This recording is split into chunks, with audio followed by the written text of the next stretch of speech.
Hey, I'm Patrick Curtis, CEO and founder of Wall Street Oasis. Today we have a great chat with Zachary. Zachary is from the US, but actually was studying in Warwick.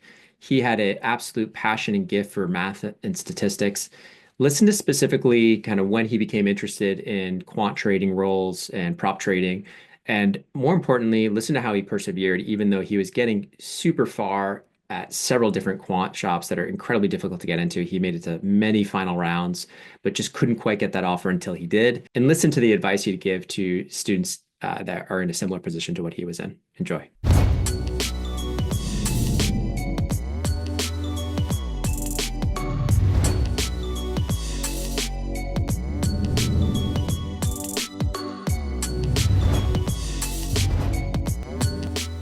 All right, Zachary, thanks so much for taking the time to chat with us today. Of course, yeah, my pleasure. So it'd be awesome if you could just give the listeners kind of a short summary bio, just to so they know kind of where you're from and all that good stuff. Yeah, so I grew up in the U.S., but I'm in the University of Warwick, in England, at my second year studying math and statistics, and that math and statistics passion kind of led to finance, and that brought me to where I am now. Very cool. So when you kind of were thinking of colleges, or I think you always knew you wanted math and stats, right? But I guess the question was, why go to England? Why not stay in the US? What was the thought process around that? Because I think that's pretty unique from what I've seen, at least. For me, the appeal of England was the course is entirely like mathematics and statistics. So, I mean, my passion for the subject kind of led me to like my 100% studies of that subject in England, which has been very fun for me, actually. I really enjoy it. That's awesome. That's awesome. And so when you kind of were looking at, applying and thinking of, hey, you really wanted to kind of go full 100% into math and stats, was finance on the radar, like even in high school, like when you were applying to these schools, or was it something that like once you were on campus, you started learning more about, like the quant shops and all that good stuff? It was definitely something I started learning more about when I got to school because I had a few friends that I met that were part of a trading society, Oh, cool. and they were telling me that there's like not so much financial knowledge you need to know in the trading side of the thing, but like as long as you're strong with math or statistics, then they have a shot at it. So to me, that appealed. So that's kind of what led me down that route. Very cool. And so like in your first year of uni there, I know you were a rower. Do you kind of do you joined, so you were keeping busy with that, but you also joined this like trading society basically? Yeah, I was also part of the trading society. I guess also complimentary. I was part of poker. That was quite a bit of fun as well, and I think sort of relevant. Do you play no limit or do you play limit? I actually don't know the difference, but Okay. I would do the occasional like just play for fun. There's a little bit of money involved, but the Yep. fun part was the tournaments because that's where it mattered. Yeah. That's where you had to play more strategically. I really enjoyed those. I was a co-president of the poker club at Wharton when I was there back in the day. So we could talk a lot about poker for a while. Just, So you're kind of when you get onto campus, you have some friends, you join this trading society.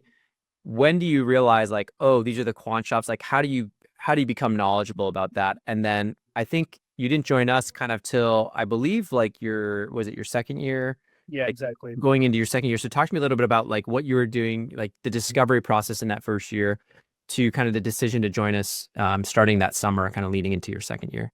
Okay, so the first thing, like my first foray into the finance world was some friend on my course shared a link with me to a data competition from Citadel. So we both applied. There was some like intro test. We both passed it and we're in the competition. And in that competition, I sort of leveraged my statistical skill set and produced like a fairly good project that won second place. So that was my first like intro to the finance world. And there was a fairly hefty monetary prize that come with it. So I researched a little bit into Citadel, found out about their competitors, and that's sort of how I found out about that world. Yep. And then some of the fellow people in the trading society encouraged me to apply to a discovery program with DRW. And it was actually all three of us that got it. And we were in this super cool skyscraper in London playing these market making games. It was a lot of fun. There's a lot of learning. Like I really enjoyed that. That's So I knew I wanted to do something like that for my entire summer rather than just a whole one day. Yep. So, but I also knew the recruiting process is fairly competitive. So I just wanted to make sure that I'm ready to handle these interviews. I'm able to get these interviews, and that's what led me to join WSO. And when you were kind of like thinking about how to approach and get ready for these interviews, it makes sense. You came to us. We do have some amazing quants, but I'm more interested in, since I don't know this world as well as obviously some of our mentors do, since I was never a quant, is a lot of what your prep had to be like understanding the computer science aspect of kind of, because you're math and stats, right? You're not a Yeah. coder necessarily. So was there any sort of gap you felt like you had to fill in terms of your studies to prepare for the interviews, or is it so much statistics and logic based that it was fine? So I would say I had one final interview where there was a coding assignment. Mhm. And I knew ahead of time that there's going to be a coding assignment. Mhm. So I researched how to do that coding. Mhm. And if I hadn't done that research, I wouldn't have been able to complete the assignment. Yeah. But that was the only time in my interview process where I encountered anything with code. Good. Um, And that was really like Citadel. Was that a Citadel or was that like an that optic was with DRW, DRW? another quant shop. Yeah. There's actually a few online tests that required some coding, but there's like a 2 hour time limit, and I know a little bit of coding, which was enough to get me past anyways. But I would say most of the preparation is becoming comfortable with like brain teasers and probability questions, sort of like contest math. Permutations, combinatorics, that type of stuff. Yeah, exactly. Yeah, yeah. Comes up a lot. Like Very the important. like the advanced GMAT level questions. Yeah, yeah. Have you taken the GMAT? I haven't taken GMAT, but You know you're doing well on the math if you're like getting combinatorics and permutations like every single question. It means you're getting and they're getting harder and harder. it tries to find your level. Yeah, yeah, yeah, it's adaptive. Okay, yeah. Yeah, so like when I was taking it, I was like, okay, would you get out of the like the simple like simple questions, you start getting some more difficult ones. That's always a good signal. Okay, so you did the discovery, and then you had an internship, right, at Yeah, back I in did. the U.S. Talk to me a little bit about that. How you found that, and then like what did was it still a quant trading shop? What was that about? And then, yeah, let's keep going down the path. So I got that internship through a connection, a Mhm. very close connection. I was fortunate to have that. Mhm. And it's a wealth management firm. It's not really a quant shop, but there is a person there who used to be a proprietary trader. Mhm. So having his insights was very helpful to me. He guided me on building a pairs trading strategy that I ultimately used with my university's trading society. So I would say most of my time in the internship there was, him helping me develop that strategy, and then on the other side of things, I helped him code up some of his own, like automate with code some of the things he needed to get done. That's great. That's great. So give and take. Yeah. You didn't just take. That's good. So okay, then you went back to campus. You had kind of joined Academy at that point, thinking, "Hey, I might need some help with this."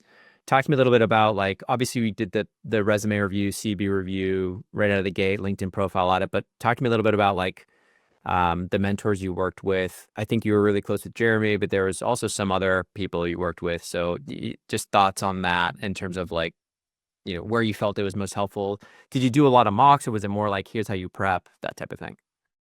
So I would say, aside from Jeremy, I was also speaking with John Toasty quite a bit. Mm-hmm. Um, with him, we did a lot of mock interviews, and he was grilling me on the brain teasers and probability questions, Yep. which is very helpful. And also, that coding I mentioned for my final round with DRW, he was grilling me on linear regression, which ended up being a very important part of that interview. Yeah.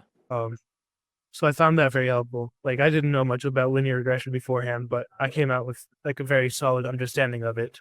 Oh, And I would say with Jeremy, like we've done a lot of mock interviews, but more than just the mock interviews, like I've learned a lot about all the financial asset classes because I have interviewed with a whole bunch of different like teams on different asset classes.